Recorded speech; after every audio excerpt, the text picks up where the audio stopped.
Hindi nagustuhan ng ilang Dunbel fans ang kumalat na video ni nakapamilya stars Donnie Pangilinan at Catherine Bernardo.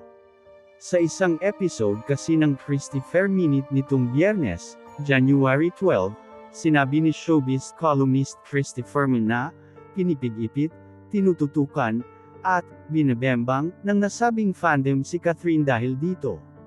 Matatanda ang hinaluan ng mali siya ng isang netizen ang paglapit ni Donnie kay Catherine sa reception ng kasal nina Robby Domingo at Mikey Pineda habang sumasayaw ang aktres. Pero sabi ni Christy, ano naman pong masama kung in-entertain naman ni Donnie Pangilinan itong si Catherine. Alangan namang magsnaban magkakaibigan nga sila diba? O, anong kasalanan ni Catherine kung nilapitan siya ni Donnie? Di palapitin nyo rin si Belle, dagdag pa niya habang natatawa.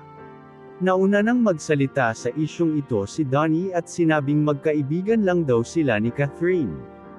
Pati ang ikinasal na si Robby ay nagbigay rin ng pahayag at nilinaw ang tungkol sa kumalat na video ni Catherine at Donnie para sa ikakapanatag ng loob ng lahat.